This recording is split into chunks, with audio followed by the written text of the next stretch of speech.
رات کے 10 بجے ہیں۔ السلام علیکم، یہ ریڈیو پاکستان ہے۔ شہریار احمد سے خبریں سنیے۔ اہم خبروں کا خلاصہ۔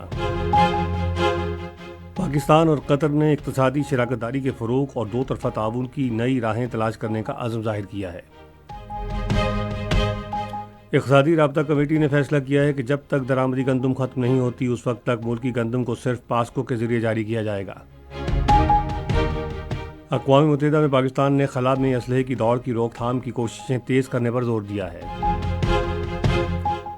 بھارت کے غیر قانونی زیر قبضہ جموں و کشمیر میں بھارتی فوج نے گزشتہ ماہ کے دوران اپنی مسلسل ریاستی دہشت گردی کی کارروائیوں میں 9 کشمیریوں کو شہید کیا۔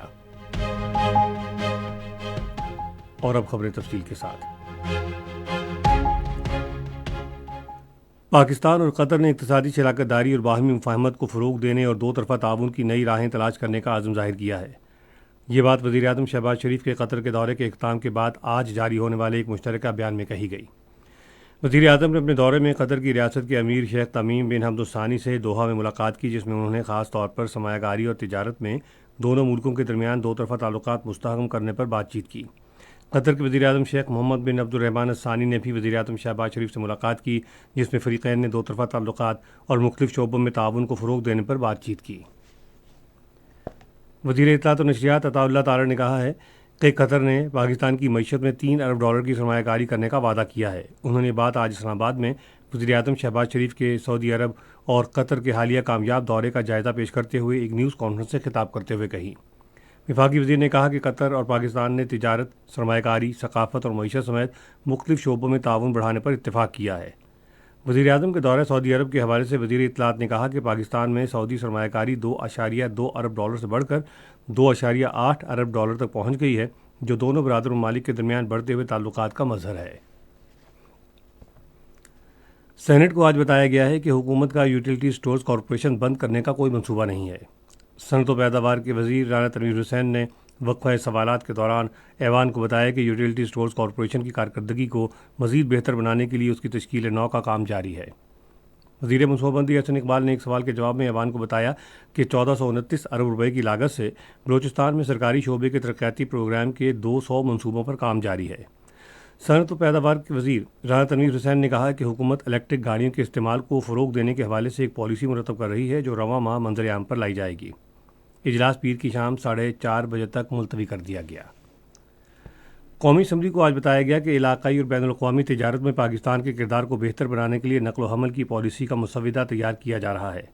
بحری امور کے وزیر قیصر احمد شیخ نے وقفہ سوالات کے دوران ایوان کو بتایا کہ یہ پالیسی نقل و حمل سرگرمیوں کے حوالے سے واضح رہنمائی اور معاونت فراہم کرے گی۔ صنعت و پیداوار کے پارلیمانی سیکرٹری شاہد عثمان نے ایوان کو بتایا ہے کہ موبائل آلات کی تیاری اور برآمد کے حوالے سے نئی پالیسی تشکیل دی جا رہی ہے تاکہ مقامی طور پر تیار کردہ موبائل فون کی برآمد کو فروغ دیا جا سکے۔ ایوان کا اجلاس اب پیر کی شام 5 بجے ہوگا۔ اقتصادی رابطہ کمیٹی نے فیصلہ کیا ہے کہ جب تک درآمدی گندم ختم نہیں ہوتی اس وقت تک ملکی گندم کو صرف پاسکو کے ذریعے جاری کیا جائے گا۔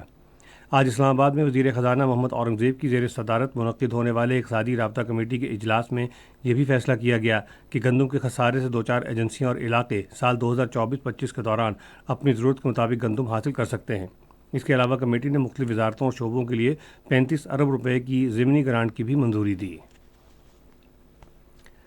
گلگت بلتستان کا 78واں یوم آزادی آج منایا گیا۔ گلگت اور سکردو سمیت تمام اضلاع میں پرچم کشائی کی تقریبات ہوئیں۔ اس حوالے سے مرکزی تقریب چنار باغ گلگت میں ہوئی، جہاں گلگت بلتستان کے وزیر اعلیٰ گلبر خان نے پرچم کشائی کی۔ اس دن کی مناسبت سے گلگت میں پاک فوج کے زیر اہتمام بھی ایک رنگا رنگ تقریب ہوئی۔ اس موقع پر گلگت بلتستان کی جدوجہد آزادی کے شہداء اور غازیوں کو خراج عقیدت پیش کیا گیا۔ اقوام متحدہ میں پاکستان نے خلا میں اسلحے کی دوڑ کی روک تھام کی کوششیں تیز کرنے پر زور دیا ہے۔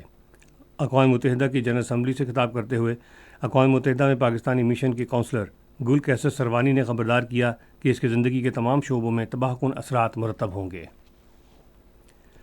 بھارت کے غیر قانونی زیر قبضہ جموں و کشمیر میں بھارتی فوجیوں نے اپنی ریاستی دہشت گردی کی جاری کارروائیوں میں گزشتہ ماہ کے دوران 9 کشمیریوں کو شہید کیا۔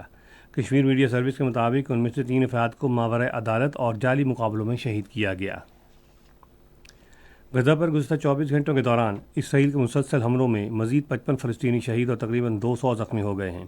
غزہ پر اسرائیلی جارحیت میں شہید فلسطینیوں کی تعداد بڑھ کر 43,250 ہو گئی ہے۔ اسی کے ساتھ خبریں ختم ہوئیں۔ مزید خبروں اور تجزیے کے لیے آئیے ہماری ویب سائٹ پر، پتہ ہے radio.gov.pk، اور فیس بک کے link radio Pakistan news official پر براہ راست ویڈیو اسٹریمنگ بھی ملاحظہ کیجیے۔